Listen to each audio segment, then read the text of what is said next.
This video is made possible by Nebula. Use the link down in the description below to support RealLifeLore directly by signing up, where you can watch 28 additional and exclusive full-length videos in my ongoing Nebula Modern Conflict series, covering recent major wars and crises, including this video's next part covering the entire history of the decades-long conflict between Turkey and its millions of Kurdish inhabitants. NATO is a nominally defensive military alliance of 31 member states today as of 2023, founded primarily against Soviet and currently Russian expansionism in Europe. And yet, one of NATO's member states consistently carries out foreign policy actions contrary to the consensus, aims, and policies of all the other member states: Turkey. To an outside and as yet uninformed viewer, Turkey's actions over the past decade have made it seem more like a rogue state whose very status within NATO has been frequently put into question. Turkey's president, recently re-elected to another 5-year term in 2023, Recep Tayyip Erdogan, has carried out a highly confrontational and aggressive foreign policy against nearly all of his neighbors ever since the 2010s, including against several fellow NATO member states. He has repeatedly threatened war with neighboring Greece, as recently as December 2022 when he publicly boasted of Turkey's ability to strike the Greek capital with ballistic missiles, or 2 months before that in October when, during a rally, he warned the Greeks that, quote, "We may suddenly come one night," suggesting a potential future invasion. He has repeatedly waged actual war in Syria, with 3 separate invasions in 2016, 2018, and 2019 that have all resulted in about 5% of Syria's internationally recognized territory falling under Turkish military occupation, with frequent threats to launch even further invasions to expand that control even further, at the expense of the Syrian Kurds, who are supported, armed, and supplied by the United States. He recently, in 2023, ordered the shutdown of the critical Kirkuk-Ceyhan crude oil pipeline, a pipeline that usually carries oil from the Autonomous Kurdish Regional Government, or KRG, in northern Iraq, to the Turkish port of Ceyhan for export to the world market, and which provides roughly 80% of the entire KRG's operating budget, meaning that without it, the KRG is staring down financial ruin and potential even collapse, with severe consequences for the always fragile internal stability within Iraq. He has delivered weapons and supplies to assist his ally Azerbaijan wage war against Armenia, while continuing to officially deny the charge of the 1915 to 1917 Armenian genocide, something that most of the other member states of NATO do recognize as being a Turkish state-sponsored genocide, including the United States. Erdogan has sort of taken both sides during the ongoing Russian invasion of Ukraine. On the one hand, selling Turkish-produced arms to Ukraine, helping to negotiate a deal that for a time enabled Ukraine to continue exporting its globally significant grains to the world market, and blocking additional Russian warships from being able to pass through the Turkish Straits into the Black Sea theater.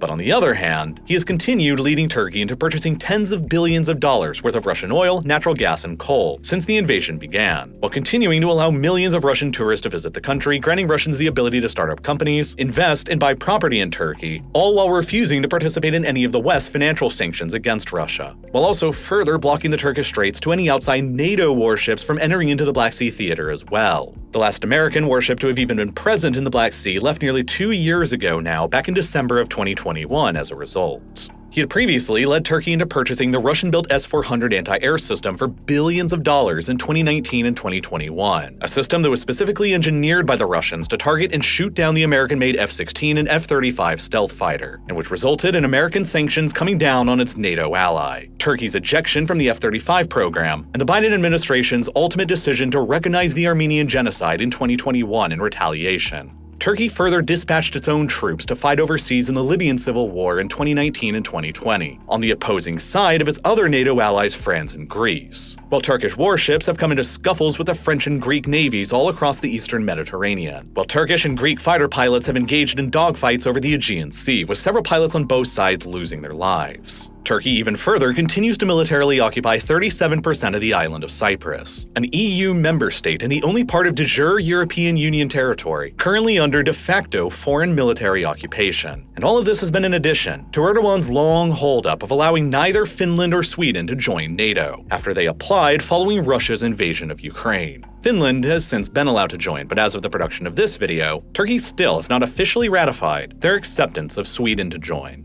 None of these actions make it seem like Turkey is a normal member of the NATO alliance, or that Turkey is even friendly to the West at all. And that's because Turkey isn't pro-Western, or even pro-NATO, nor is Turkey pro-Russian or pro-Ukrainian. Turkey is simply pro-Turkey. and sees itself as a completely independent and separate actor. And in order to understand the very complicated game of geopolitical chess that Turkey is currently playing across its region, and in order to anticipate what Turkey's next moves might end up being, you have to go back to where the modern Republic of Turkey came from in the first place out of the ashes of the previous Ottoman Empire. Learn why it joined NATO in the first place, and why the circumstances since then have radically changed, leading to Turkey's current foreign policy and behaviors, and President Erdogan's great project to reshape 21st century Turkey into the great power that he and many other Turks believe the nation should rightfully be once again. You see, prior to the First World War, the Turkish Ottoman Empire was a vast imperial state spanning across dozens of different ethnicities, languages, and religions, and united under the rule of an absolute hereditary monarchy, where the state's legitimacy came from its simultaneous claims of being the natural heir to the ancient Roman Empire and the successor to the previous Islamic caliphates that all came before it, reinforced by its control over all three of Islam's holiest cities, giving it the authority to claim itself as the spiritual leader of the Islamic faith. But for centuries leading up to 1914, the empire was in a slow but constant state of decay and geographic retreat, finally culminating in its decision to join the Central Powers of World War I, which it ultimately lost, and which ultimately resulted in the empire's final destruction. In 1920, the victorious Allied powers presented the Ottomans with the terms of the Treaty of Sèvres. All of the empire's remaining Arab lands were to be torn off from it, including all of the Islamic holy cities of Mecca, Medina, and Jerusalem. A huge new independent state for the empire's Armenian people was to be created in the northeast, while another independent state for the empire's Kurdish people was to be created in the southeast. The British, who had annexed the island of Cyprus from the Ottomans in 1914 at the onset of the war, would retain their control. Virtually all of the many thousands of islands within the Aegean would be given to either Italy or Greece, while the Greeks would further annex most of the Ottomans' remaining territory in Europe, in addition to another exclave in Anatolia around the city of Smyrna. And since that would place the Greeks in control of the northern side of the Dardanelles Strait and the Sea of Marmara, the straits themselves leading between the Black and Aegean Seas was to be placed under an internationally governed administration beyond the sovereignty of Turkey that remained.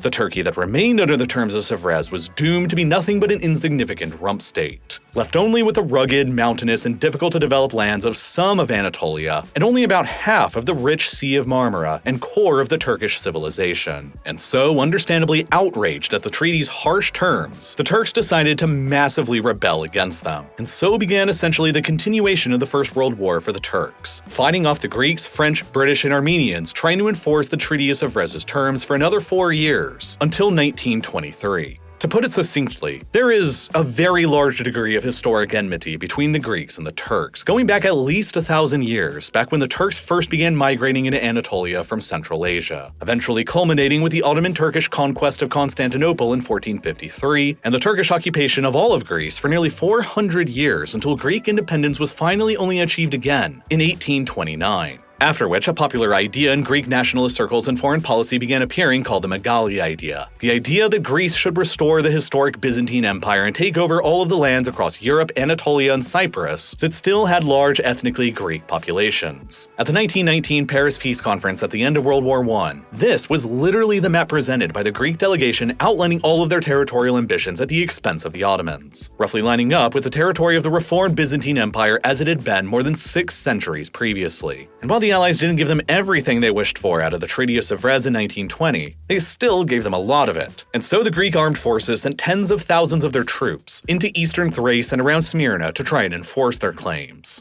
In the end, though, the Turks fought hard and emerged victorious in the ensuing war against Greece and the Allies, forcing everyone back to the negotiating table again with the newly drafted Treaty of Lausanne in 1923, which led directly shortly afterwards to the proclamation of the modern Republic of Turkey, a new Turkey built not on the concepts of empire, absolute monarchy, and the spiritual leader of Sunni Islam like its Ottoman predecessor, but upon the new foundations of secularism, westernization, and the European model of a republic and a nation-state for the Turkish people. But in order to accomplish all of that, the new Turkey also set about on a campaign of radical self-transformation that sought to Turkify whatever remained of the country's territory, which involved either removing or assimilating anyone left behind who wasn't deemed to be Turkish enough. These kinds of transformative policies and actions led to the events that befell the Armenian people remaining in Anatolia between 1915 and 1917, in which the Christian Armenian population of the Ottoman Empire was systematically and methodically destroyed, resulting in an estimated 1.5 million Armenian deaths. The issue of whether or not this event legally constitutes a genocide or not is one of the most controversial contemporary issues between Turkey and the outside world, because Turkey's official state position ever since, right up into the present day, explicitly denies that a genocide ever took place, a position that is only similarly held by Turkey's allies, Azerbaijan and Pakistan. Conversely, the very first country in the world to recognize the events as a genocide of the Armenian people was Uruguay in 1965. A total of 34 countries around the world as of 2023 officially recognized the Armenian genocide, including most of Turkey's own allies in NATO. But the Armenians weren't the only ethnic minority in the lands that became Turkey that were purged in the early 20th century. After the Greeks retreated in 1922 and modern Turkey's borders were established in 1923, the two governments agreed on a population transfer of their Christian subjects considered to be Greek and their Muslim subjects considered to be Turkish. 1.5 million Greek Orthodox Christians were kicked out of Turkey and sent to Greece, while 400,000 Turkish Muslims were kicked out of Greece and sent to Turkey, an event that continues to influence Greco-Turkish relations today, a century later.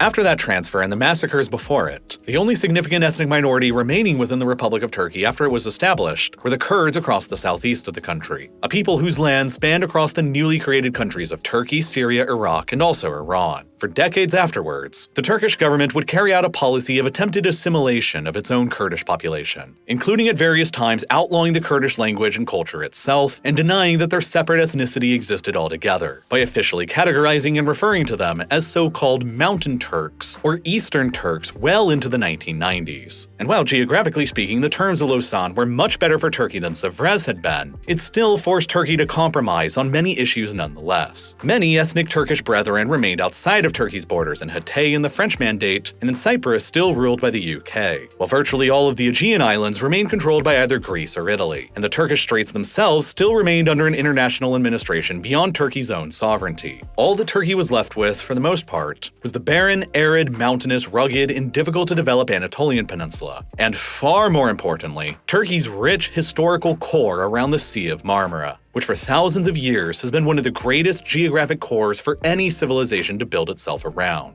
The Sea of Marmara is surrounded by a series of low-lying plains in both Europe and Asia, and there is an abundant amount of fresh water nearby, which makes it one of the most agriculturally productive regions in the entire world. While the internal body of water within Marmara itself is a very large, calm, and easily navigable body of water that makes transport and trade across the Marmara region incredibly easy and makes Marmara function as essentially more of a single colossal natural harbor, bracketed by the narrow choke points of the Bosphorus in the north and the Dardanelles in the south, through which goods produced anywhere around Marmara can be easily and rapidly transported by sea out to oceans all around the world. And moreover, this agriculturally rich and easy to transport through area is also smack in the middle of some of the most lucrative trade routes that the world has ever known. And that has historically made the Marmara region one of the epicenters of global trade, commerce, and finance. This is because the Bosphorus, Marmara, and the Dardanelles make it the only possibly navigable route by sea from anywhere around the Black Sea's coastline out to the world ocean.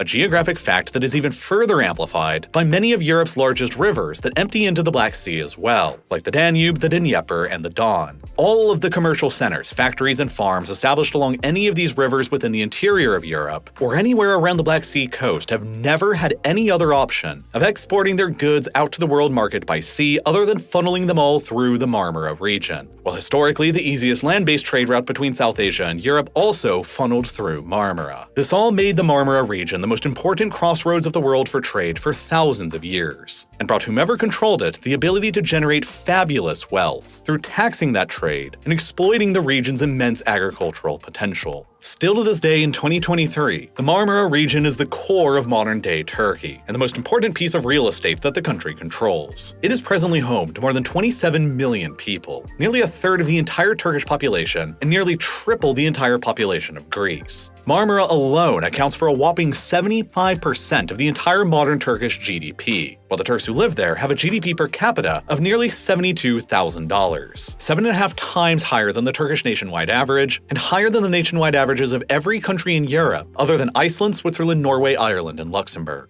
So obviously, any civilization in control of a geographic jewel as valuable as Marmara naturally wants to defend it by projecting its frontiers away from it as far as physically possible, to more naturally defensible terrain in order to block any hostile outside powers from being able to penetrate into the Marmara core. the best territorial strategy to defend Marmara involves possessing a strong navy capable of guarding and plugging the Bosphorus and Dardanelles that lead into Marmara, while projecting power into both the Black and Aegean seas on either end. It also involves expanding the most desired land borders away from Marmara all the way across Anatolia to the southeast. Because while Anatolia may not be very useful from a civilizational development standpoint, it is very useful as a huge, difficult-to-travel over barrier, separating the valuable core of Marmara from everyone else over in the Middle East.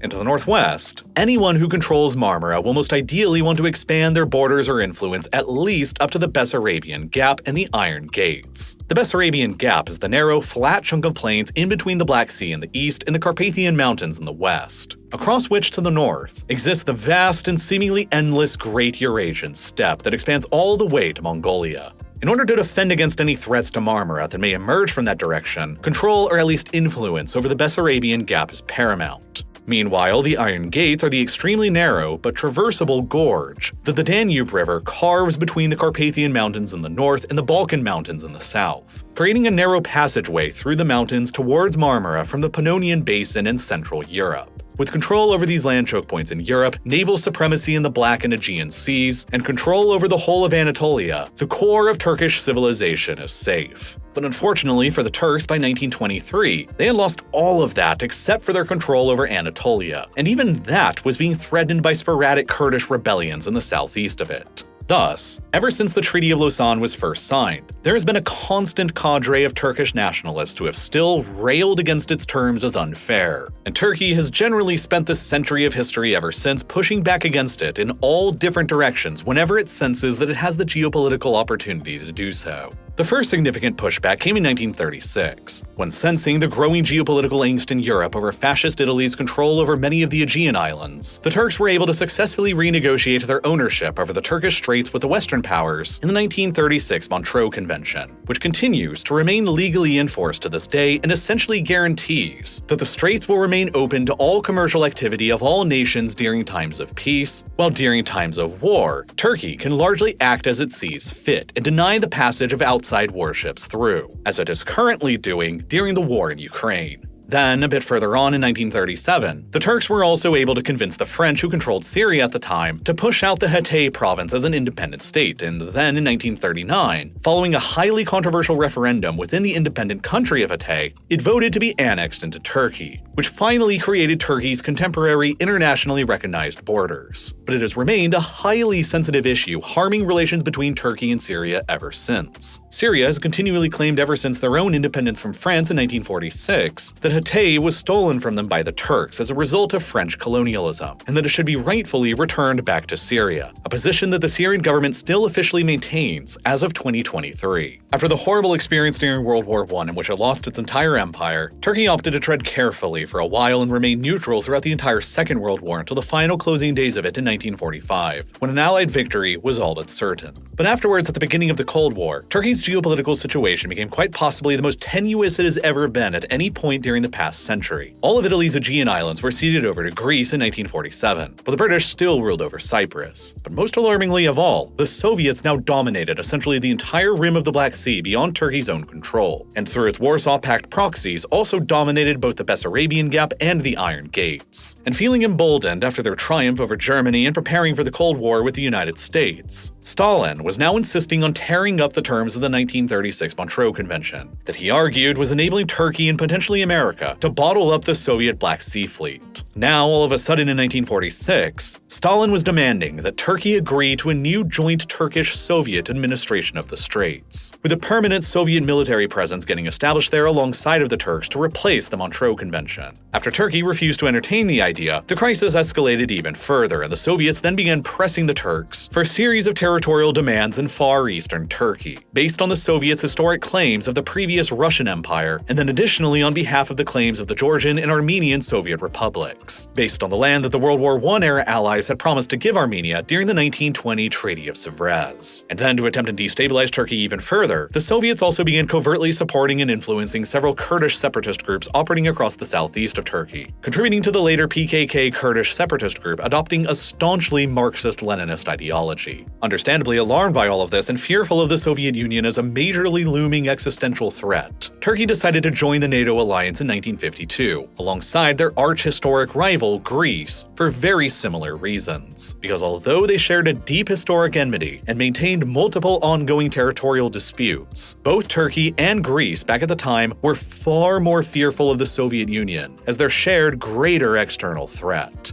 And to NATO, Turkey was considered an invaluable geographic asset, with its control over the Turkish Straits being able to contain the Soviet fleet within the Black Sea, and its proximity to the Soviet Union's southern flank, granting the United States the ability to establish an Air Force base at Incirlik, from which it could launch spy planes and also park nuclear weapons to launch quickly during the event of a full-scale nuclear war. Meanwhile, Cyprus was finally granted independence by the British in 1960, although a couple major British military bases remained lasting up to this day, granting the UK military close proximity to intervene in potential flashpoints across the Middle East. But by the 1970s, the leader of the freshly independent Cyprus was perceived in Washington as growing too close to the Soviets, who were actively searching for additional ports in the Mediterranean to complement their lease over Tartus in Syria. And so, alarmed by that in 1974, the United States supported a coup on the island that was orchestrated by what at the time was the right-wing military junta ruling in Greece. A coup that was deliberately intended by the regime in Greece at the time to result in the unification of Cyprus with Greece, a concept that was referred to in Greek as enosis, or union.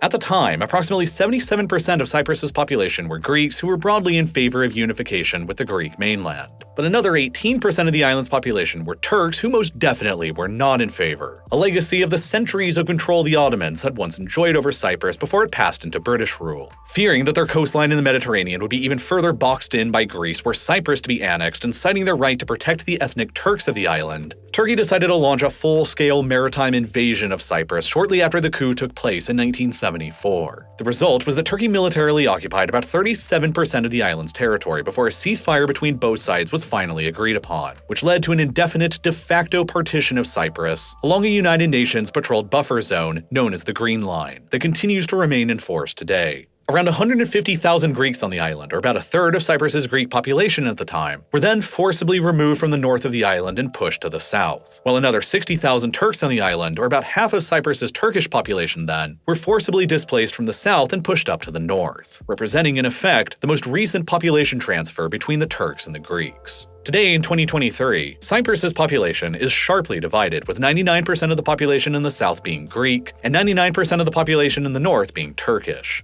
Nearly a decade after its invasion and occupation in 1983, the Turkish Republic of Northern Cyprus was unilaterally proclaimed as a new independent country out of the Turkish-occupied area in the north of the island, though to this date, the only country in the world that has ever recognized its legitimacy and sovereignty is Turkey. The UN continues to consider Northern Cyprus an illegally Turkish-occupied territory of the Republic of Cyprus, which has further amounted to an illegal military occupation of EU territory after Cyprus joined the European Union in 2004. Since the 1970s, around 150,000 Turks from the Turkish mainland have also migrated to Northern Cyprus as well, which the UN further considers to be an illegal migration of occupied territory. But for the first time in more than half a century, Turkey had pushed back against the terms of Lausanne with military force, and was largely successful in doing so. It had re-established a firm de facto foothold in Cyprus once again. But by 1982, the stakes in the territorial disagreements between Greece and Turkey over the terms of Lausanne had only increased. It was in that year that the United Nations formulated the UN Convention on the Law of the Sea, a set of legal frameworks for all marine and maritime activities worldwide, that most of the countries of the world have since signed on to. This is the convention that established international laws defining a country's territorial waters as extending up to 12 nautical miles from their coastline, and exclusive economic zones, or EEZs, extending up to 200 nautical miles from their coastline. From Turkey's perspective, though, this agreement became especially worrisome within the Aegean Sea between themselves and Greece. Prior to the 1982 UN Convention, it was customary that a state's territorial waters in which it exerted exclusive sovereignty extended out to only 6 nautical miles from their coastlines, which was what both Greece and Turkey were practicing within the Aegean. But although the Greek and Turkish mainlands around the Aegean are roughly equal in length, the overwhelming majority of all the thousands of islands within the sea are all controlled by Greece and were set up that way by the terms of the 1923 Treaty of Lausanne. Were Greece and Turkey each to extend their territorial waters in the Aegean up to the 12 nautical miles as prescribed by the 1982 UN Convention, Greece's numerous islands nearby to the Turkish coast would block the Turks from receiving any benefit at all, while virtually the entirety of the Aegean would suddenly transform into sovereign Greek territorial waters, essentially making the Aegean a Greek lake from the perspective of Turkey.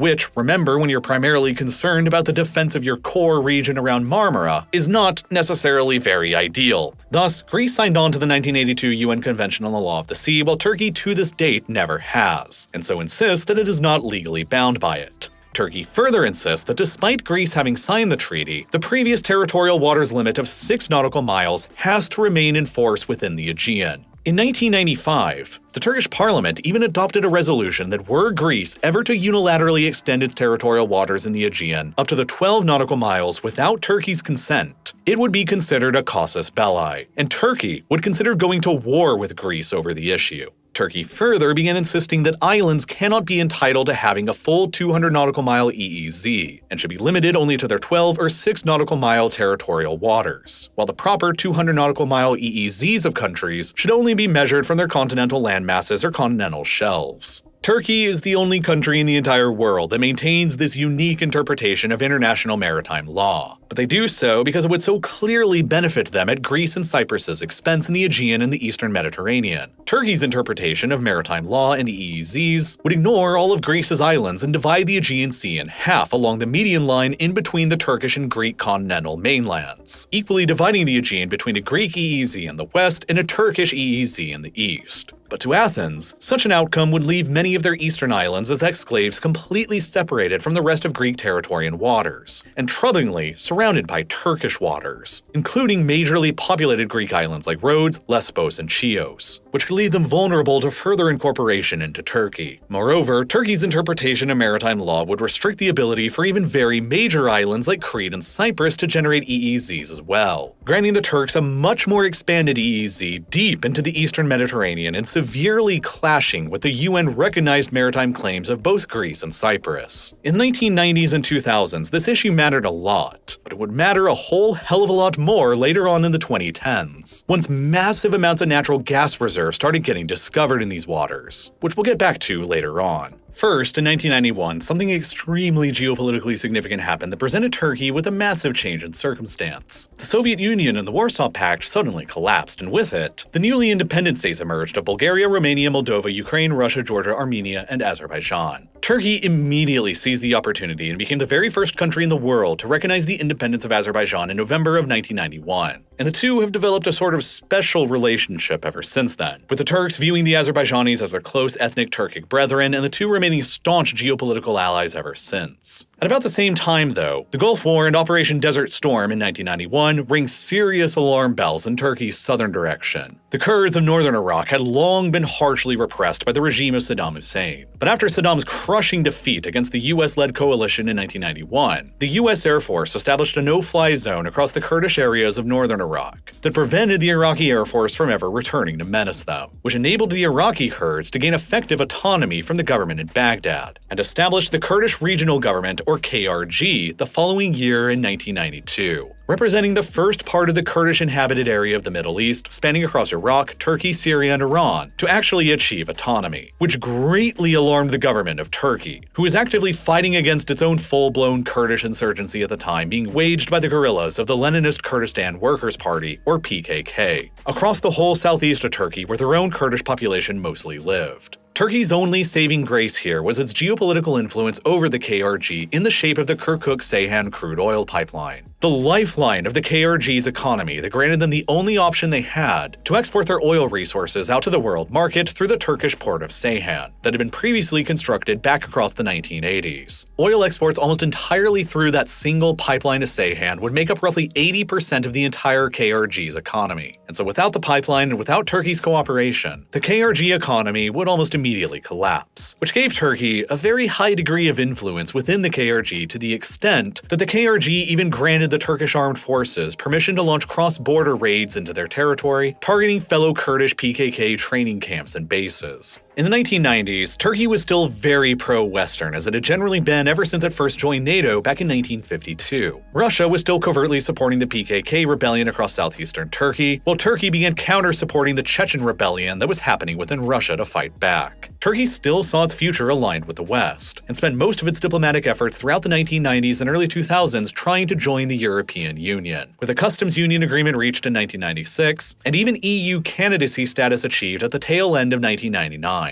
But from then on, the negotiations between Ankara and Brussels over Turkey's admission to the club began stalling over a number of issues. Turkey's human rights record was widely regarded as not being up to EU standards, with wide-scale reports of war crimes and abuses combating the ongoing PKK insurgency in the southeast of Turkey and the ongoing state-sponsored Kurdish assimilation program, to the continued illegal occupation of northern Cyprus, which after 2004 became an illegal occupation of EU territory, to the continued state denial of the Armenian genocide, to Turkey's ongoing maritime disputes with Greece and threats of war. Many people in the EU were hesitant about what Turkey's membership for the group would mean. And moreover, Turkey didn't meet many of the economic requirements to join as well. And there was still a certain degree of prejudice within Europe that the Turks were simply not European enough to join. It eventually became quite clear that Turkey would never be accepted into the European Union. And seeing the door to the west behind them slowly closing, the Turks started naturally looking in other directions and for new leadership,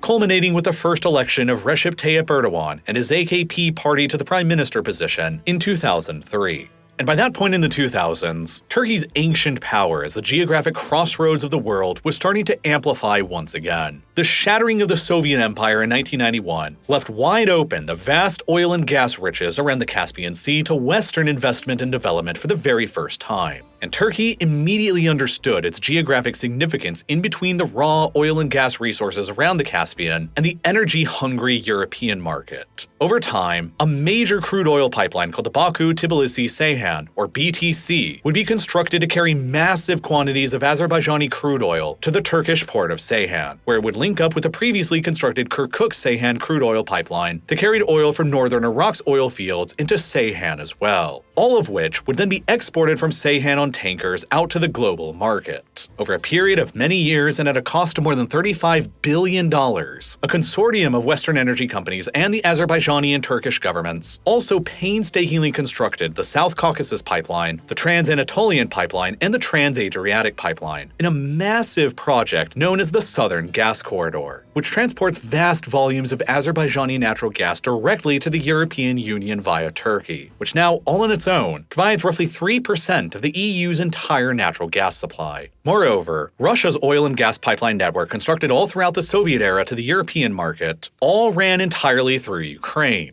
And now, Ukraine was a freshly independent country, who wasn't getting along very well with the Russians on a whole host of issues that encouraged the Russians to begin a decades-long process of building out new pipeline routes that circumvented around Ukraine. And two of those new pipelines the Russians built went beneath the Black Sea to Turkey, and then from Turkey onwards to Europe. Blue Stream, and later Turk Stream, which carries on Russian gas further towards Bulgaria, Hungary, and Serbia. Even the Iranians got into the business of pipeline construction across Turkey, with the completion of the Tabriz-Ankara natural gas pipeline in 1996, which carries Iranian gas directly into Turkey. And then to add on to all of the oil and gas pipelines that began crisscrossing Turkey, the Turkish Straits were also rapidly becoming a major export and import route for seaborne crude oil. In 2000, Western energy companies discovered the largest oil field found anywhere in the world at any time in the past 30 years, a supergiant field known as Kashagan within Kazakhstan's part of the Caspian Sea. By the time commercial production finally began out of Kashagan in 2012, more than $116 billion had been invested into developing it, including the construction of the Caspian Pipeline Consortium towards the Russian port of Novorossiysk on the Black Sea, where it is further met by many of Russia's own oil pipelines, along with the Northern Route export pipeline from Azerbaijan. And so, consequently, nearly all of Kazakhstan's oil exports and a significant amount of Russia's and Azerbaijan's oil exports all flow through these pipelines towards Novorossiysk, where they then get loaded up onto tankers, after which they have to pass through the Turkish Straits and Marmara on their way out towards the global market,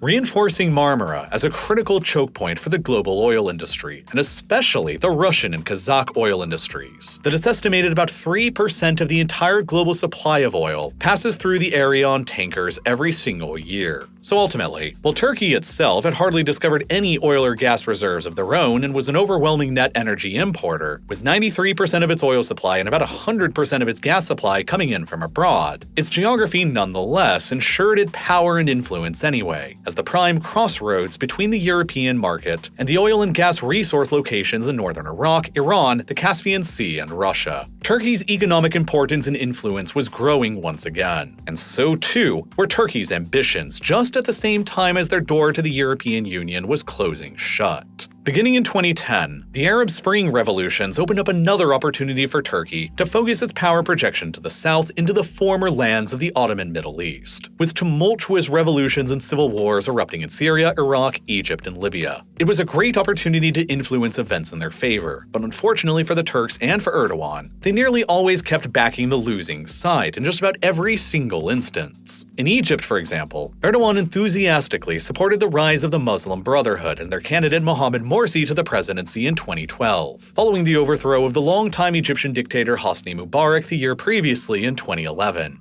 The Muslim Brotherhood is a pan-Sunni Islamist and anti-monarchist organization who seeks to establish the unification of the entire Muslim world beneath a single caliphate-level authority practicing Islamic Sharia law, which greatly appealed to Erdogan's and the AKP's own pan-Islamist beliefs and philosophies. To an extent, Erdogan since the 2010s has been both a pan-Islamist with a strong conviction in his Sunni faith, and a Turkish nationalist with a strong conviction in Turkey's ultimate destiny to lead the Muslim world once again, as he used to during the Ottoman period. So when the Muslim Brotherhood emerged in power in Egypt in 2012, Erdogan saw it as the opportunity to strike an alliance with Egypt, with himself and Turkey as the more senior partner. But unfortunately for him, the Muslim Brotherhood is also anathema to the regimes of the Arab monarchies of Saudi Arabia, the United Arab Emirates, and Bahrain, who all officially regard the Muslim Brotherhood as a terrorist organization over the Brotherhood's opposition to their own monarchies. Saudi Arabia, in particular, was utterly terrified about the prospect of a Muslim Brotherhood government emerging in Egypt, over concerns of what that government could or would do with the Suez Canal. They could potentially shut it down to Saudi oil tankers and block off the most major export route for Saudi crude oil to Europe.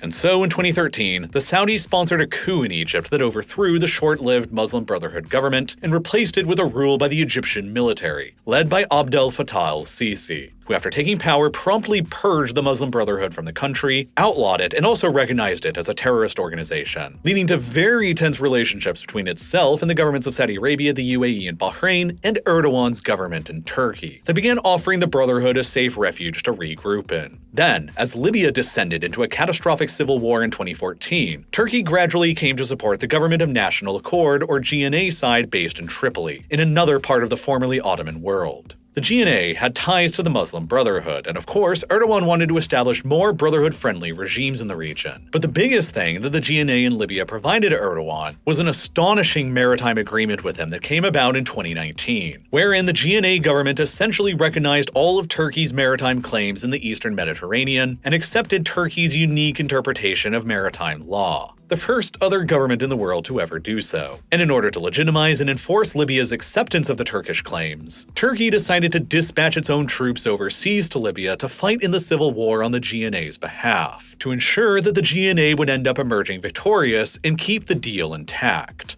But this once again placed Turkish forces fighting in the formerly Ottoman world against the Arab coalition against it that was opposed to the spread of the Muslim Brotherhood and further Turkish meddling in the Arab world. El-Sisi's Egypt, completely opposed to the establishment of a Muslim Brotherhood-influenced state right next door to him in Libya, backed up the opposing side in the civil war against the GNA and the Turks, as did Saudi Arabia and the United Arab Emirates, along with the Assad regime in Syria, Greece, Cyprus, France, and Russia. And the reason why the Turks were pushing so hard for the GNA in the civil war and the recognition of Turkey's maritime claims were because of a series of aforementioned discoveries that had been made earlier on in the 2010s. You see, for a very long time, the Eastern Mediterranean was regarded as a geologically dead sea from an oil and gas perspective. It was simply thought that there wasn't anything of commercial value to be found there. But then, all of a sudden in 2009, a discovery happened within the Israeli EEZ that changed that line of thinking forever. An American energy company named Noble discovered a large natural gas field that they called Tamar, only about 50 miles off of the Israeli coast. And then the following year in 2010 came one of the biggest energy discoveries of the entire 21st century, only 47 kilometers further to the southwest of Tamar, the appropriately named Leviathan natural gas field, one of the largest gas finds of the entire 21st century so far, which contained enough gas within it to sustain 100% of Israel's entire demand for decades to come. The discoveries completely revolutionized Israel's energy security profile, and Israeli production from the Leviathan field finally began in 2019, suddenly transforming Israel into not only being completely self-sufficient with natural gas, but a major potential gas exporter as well.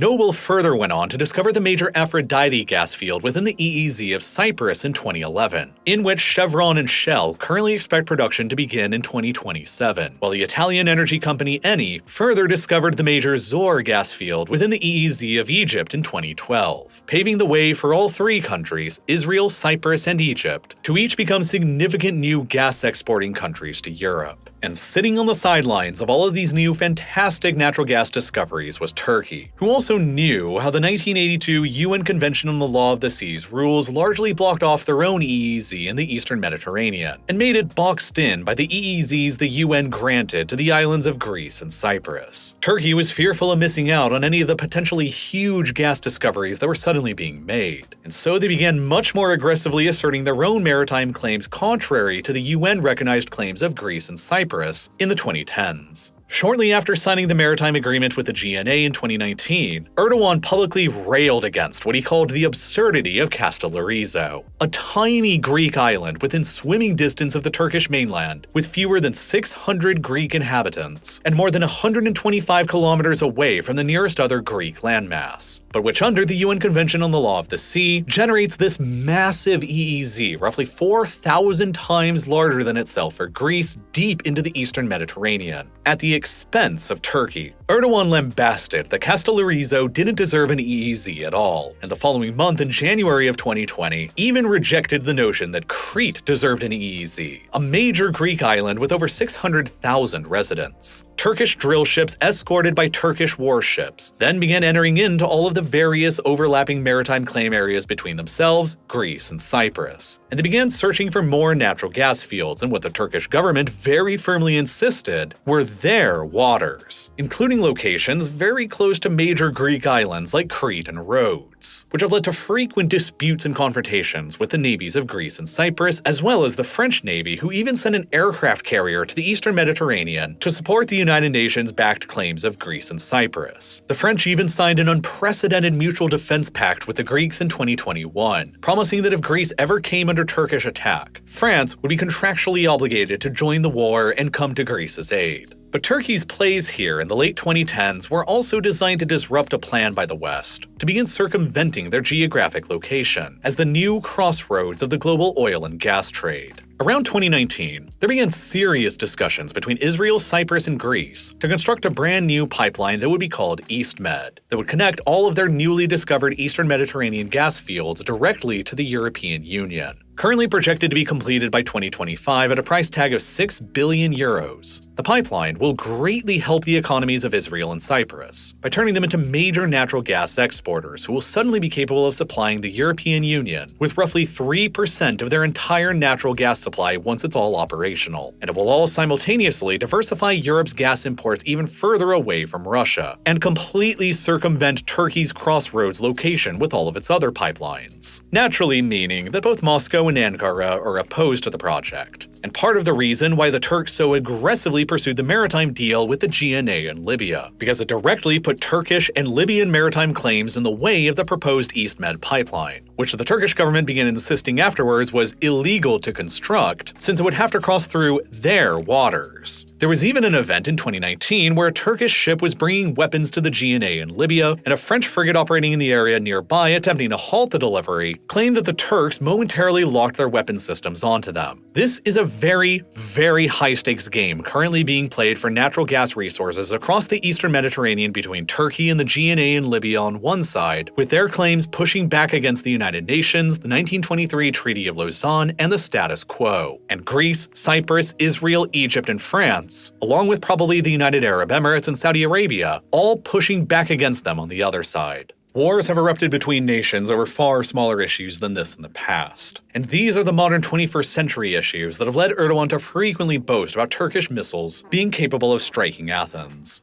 In the event of a conflict eventually erupting between Turkey and Greece over their maritime disputes, in a one-on-one fight, Turkey possesses very clear and significant advantages in overall population, the amount of manpower to pull from, and numbers of tanks and artillery pieces giving Turkey an overall clear advantage over Greece on the land. But the advantages Turkey enjoys diminish substantially when it comes to the air and the sea. Greece has invested very heavily into its air and sea defenses, both in order to project power into the Aegean and the Eastern Mediterranean, and to dissuade Turkey from ever launching an attack challenging its maritime boundaries. And as a result, the Turks and Greeks alike have largely comparable numbers of fighters, and most of them on both sides are advanced American-made F-16s. The two sides have roughly comparable numbers of frigates and submarines as well, with an overall slight advantage to Turkey with a superior number of helicopters and a single light aircraft carrier that can transport helicopters and drones to relevant theaters of combat. Turkey does, however, possess its own increasingly advanced domestic arms industry that produces the highly sought-after Bayraktar TB2, which has seen wide-scale success in the Turkish armed forces against the PKK and the YPG in Syria, and within the Azerbaijani armed forces against Armenia, and within the Ukrainian armed forces against Russia. Conversely, Greece doesn't have any comparable domestic arms industry and no comparable drone arsenal. It is not exactly clear how NATO would respond to a conflict like this erupting between two NATO member states within the alliance. But something that Greece certainly has over Turkey is more powerful friends to call upon like France, who is now, as of 2021, obliged by treaty outside of NATO to go to war with Turkey on Greece's behalf in the event of a Turkish attack on Greece. And as a result, it is far from clear that Turkey would win right now in a conflict with Greece and/or Cyprus, over pressing their maritime claims in the Aegean and the Eastern Mediterranean. And so it has incentives to be pushy, but still diplomatic.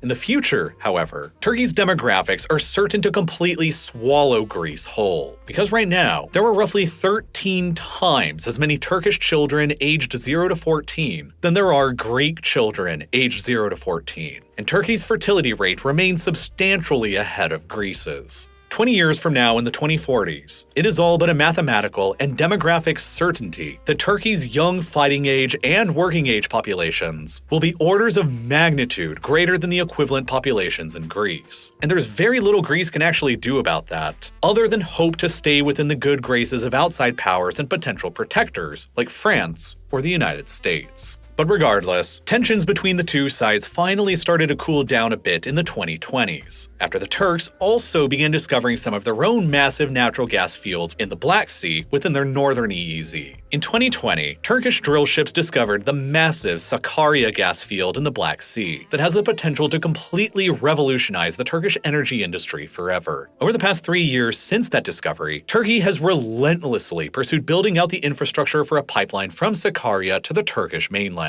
And now, as of 2023, the United States EIA estimates that the natural gas reserves within the Turkish Black Sea EEZ are at around 25 trillion cubic feet, which all on their own grant Turkey the 27th largest natural gas reserves in the world, and about half of the gas reserves controlled by Azerbaijan, one of the most significant gas exporters in the world. Consequently, it is now expected that domestic Turkish Black Sea natural gas will eventually supply about a third of Turkey's entire domestic natural gas demand, and dramatically improve Turkey's energy security profile as a result. As before this sudden discovery, they were importing just about 100% of their entire natural gas demand from abroad, and primarily from historic Turkish rivals like the Russians and the Iranians, significantly handicapping the flexibility of Ankara's foreign policy. As a prime example, Turkey hasn't been able to firmly push back against the Russians during the invasion of Ukraine, and has refused to participate in any of the Western financial sanctions supported by the rest of NATO, partially because the Turks were importing 40% of their entire natural gas supply from Russia as recently as just last year in 2022, in addition to massive amounts of Russian oil and coal. But now, by 2026, when Turkey's gas production is expected to have ramped up from the Black Sea and the Sakarya field, Turkey will be able to begin weaning itself off of its gas imports from Russia, and start being able to act more aggressively and assertively against Moscow, including, potentially, by joining in alongside some of the Western financial sanctions if push eventually comes to shove. And at the same time, the Black Sea discoveries for Turkey have reduced their incentives to push more aggressively for their desired maritime boundaries against Greece and Cyprus, though the claims have still never been dropped by Ankara and continue to provide a source of tension between the Turks and NATO and the rest of the alliance. But by far the biggest source of tension and difference between how Turkey and the rest of NATO view the world came in Turkey's south and Syria. When civil war first erupted in the country in 2011, Turkey and the West were aligned on their goals for resolving the conflict. Syria's longtime Ba'athist dictator, Bashar al-Assad, had to step down from power, The Assad regime in Turkey had historically had a very fraught relationship, with Syria's continued claims on Turkey's Hatay province unresolved, to Syria's protests about Turkish dam construction taking place along the Euphrates River, negatively impacting their own water supply, to the Assad regime's overwhelming and brutal crackdown on the initial anti-government protests that flared up in 2011 that would eventually send millions of Syrian refugees fleeing from the chaos and violence across the border into Turkey. But the initial agreement between Turkey and the United States on the future of Assad in Syria began rapidly breaking down after the sudden explosion of ISIS in the region in 2015. The United States decided to militarily intervene against ISIS beginning in late 2014, and in order to do so, they began heavily supporting the Kurdish forces in northeast Syria, who were actively fighting against ISIS on the ground and were seeing a great degree of success doing so. Armed with advanced American weapons and supported by more than 2,000 US military advisors and special forces,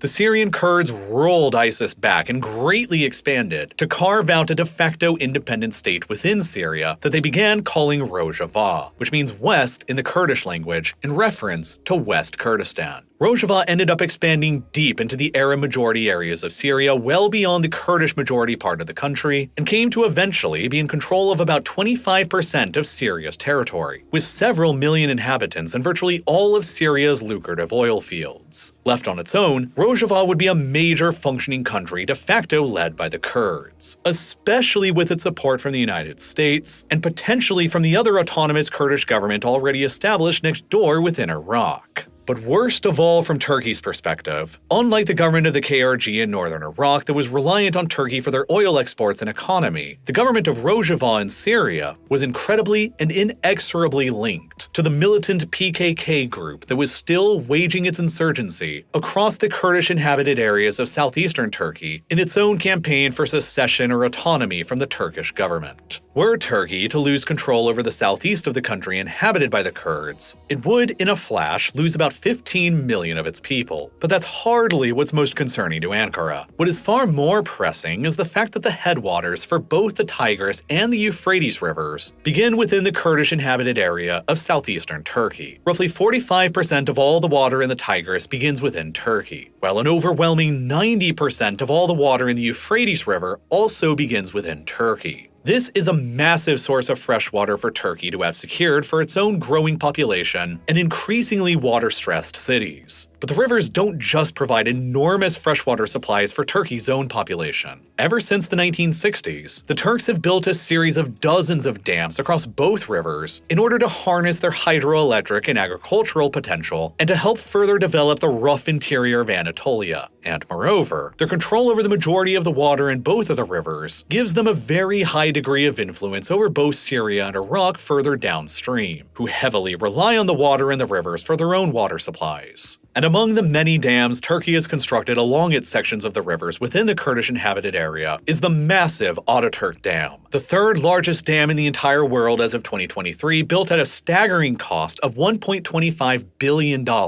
and with an installed power generating capacity of 2,400 megawatts. Together with all of Turkey's other various hydroelectric stations built on the rivers flowing down through its mountains, the country usually generates approximately 30% of all its electricity. But if the PKK were ever successful in establishing an autonomous area for Turkey's Kurds or even outright independence, then Turkey would lose control over both the Tigris and the Euphrates, and in the process lose their massive freshwater supplies, lose the source of nearly 1/3 of their electricity generation, and be forced into making up the difference by importing more oil, gas, and coal from abroad, and lose their ability to influence Syria and Iraq by removing their hands from their water supplies. Within Syria, Rojava is led by a coalition of parties led by the Democratic Union Party, or PYD, an organization that was literally founded as the PKK's affiliate branch in Syria back in 2004. The PYD's armed wings, the YPG and the YPJ, have extremely close ideological and historic ties to the PKK in Turkey, and currently count more than 100,000 armed members among their ranks in Syria. Turkey therefore considers the YPG and the Rojava in Syria to effectively be the very same organization as the PKK that is fighting for independence or autonomy in southeastern Turkey. And the absolute terror within Turkey is that a successful Rojava could help the PKK by allowing them to establish bases and training camps within Syria, and by funneling advanced American-made weapons and equipment into the hands of the PKK, fighting their insurgency against Turkey. Turkey recognizes both the PKK and the YPG as terror groups, while the United States and most of the Western world only recognizes the PKK as a terror group, but not its affiliate branch, the YPG in Syria, because the United States has been massively supporting and arming the YPG to fight against ISIS, much to Turkey's very vocal dismay and demands that the US and Western world stop their support, to which the United States has never really given a firm endgame. In order to crush its perceived greatest security threat immediately across its border, Turkey has done just about everything that it can to crush Rojava's attempts at autonomy or independence within Syria. It is why the Turks have launched 3 separate invasions of Syria in 2016, 2018, and in 2019, and came to occupy roughly 5% of Syria's territory in doing so, to push Rojava back away from the Turkish border, and to separate the YPG in Syria from being able to assist the PKK across the border in Turkey. It is why the Turks blocked Sweden's accession into NATO for so long, over their accusations that Sweden was allegedly supporting both the YPG and the PKK. It is why Turkey just shut down the Kirkuk-Ceyhan crude oil pipeline out of fears of potential contacts between the KRG in Iraqi Kurdistan, the YPG in Syrian Kurdistan, and the PKK in Turkish Kurdistan, all working together towards a unified Kurdish front. By shutting the pipeline down, Turkey is actively crashing the KRG's economy, which could cause the government there to collapse and potentially even start an internal civil war within the KRG that could lead to Baghdad reassuming control over the area, which would send a very clear message to the other Kurdish groups both in Syria and in Turkey that the Turkish government will absolutely never tolerate Kurdish autonomy developing anywhere, neither within Turkey itself nor beyond Turkey in either Iraq or in Syria. The war that Turkey has fought against the PKK across Turkey, Iraq, and Syria ever since the 1980s into the present day is inexorably linked to this new map of Turkey's desire to both retain control over its vast freshwater resources and retain its geographic position as the crossroads for energy pipelines between Europe and Western Asia. It is a war that has claimed the lives of more than 60,000 people since it intensified in the early 1980s, and it continues to seriously mire and negatively impact relations between Turkey and the rest of NATO. But unfortunately, the next part of this video covering this darker side of Turkey's geopolitical ambitions and energy and water crises, relating to its massive and catastrophic struggle with containing the PKK's armed insurgency and Kurdish nationalism in the southeast, would almost certainly cause the rest of this video to become demonetized and age-restricted, which ultimately would mean that YouTube's algorithm would have never promoted any of this video to you, and you would probably never have seen any of it. But thankfully, I was still able to produce the next part of this video anyway because of the power of Nebula, where you can go and watch the next 50-minute long part right now, covering the entire length of the ongoing conflict between Turkey and the Kurdish people, explaining where the PKK came from and what it wants, and how the war has been fought by both sides across Turkey, Syria, Iraq, and even around the world. And this is also just one of more than 24 exclusive full-length real-life lore videos that you can only find on Nebula in my overall modern conflict series, covering recent major wars and crises of the 21st century,